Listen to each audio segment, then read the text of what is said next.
A little bit of mildew build up. Looks as if the ridge plates look fine, tied into each other. There are a couple screws that are backed out that I'm gonna make sure I can drive back in and look around the sealant to see if it's totally decayed. There are a couple rust spots from underneath that I'm gonna check out that I pinpointed. And then, make sure I lock on these rafters. And we're gonna clean off this solar panel, which is absolutely caked. So your thermal water vents are gonna perform much better. As you can see, all this is decayed. I'm gonna cut this away, being sure not to hit the wires, and then redo this foam insulation so your what is that, inch copper stays way hotter. Overall, that's gonna increase the longevity of these units, thermal units, and it's gonna make your water that much hotter. I'm gonna do that one down here as well. Looks like you got a little plant growth, get that away. Yeah, so I'll do all ins and outs. I'll take this off, cover it to here, wrap it the same way with the electrical tape. It'll last for another 5 to 10 years depending. Getting rid of all these, clear these out. Make sure all the fittings on here are nice and tight. Looks like you have no debris in here, which is wonderful. I'm gonna make sure, get down on my hands and make sure nothing's stuck up underneath there. And then all of your end caps for all of your roofing materials are still doing their job, keeping the moisture out. As you can see, screws like this are backed up a little bit. What I do is I loosen them up a little bit and drive them down. If I happen to pop one, I'll go in the car and grab another screw. So your ridge cap here is looking good. Go over the top, they pinched it, rolled it under, no water ceases.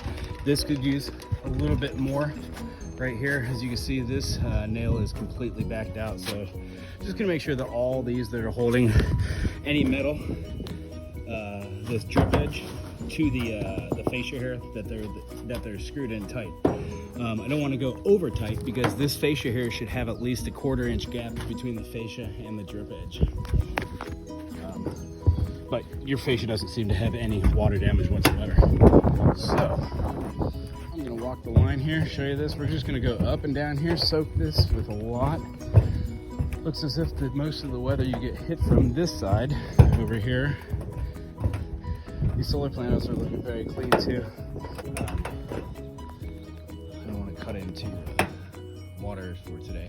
It does look like there's a little bit of water leakage down there. I'll kind of try to see what that's about. Here, seems to be doing fine. We're going to check all the connections, make sure that it's all tapped in together, and that none of these connections have loosened over time. They seem pretty fit, but you always want to check when you have somebody there.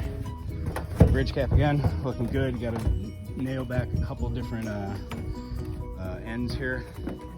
Looks as if this ridge cap right here is shifted a little bit over time, or they just chose not to overlap too much. Oh, it's gonna be fine. I'm gonna tie that in. It's super strong too.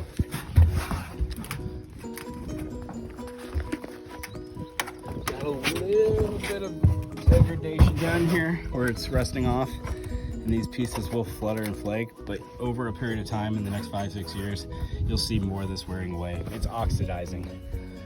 The rust from all the different chemicals that are found here, plus the acidic water near the ocean, tends to have this kind of effect on roofing. Other than that, we're just gonna go through and try and get as much as this dark, mildewy,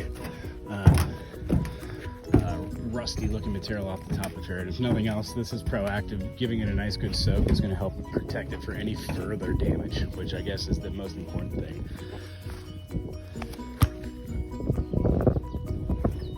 Because as you can see, the stuff that has not been weathered, it's looking pretty tight. All the screws are nice in there. It just happens to be we're so close to the ocean, yeah? Alrighty, thank you.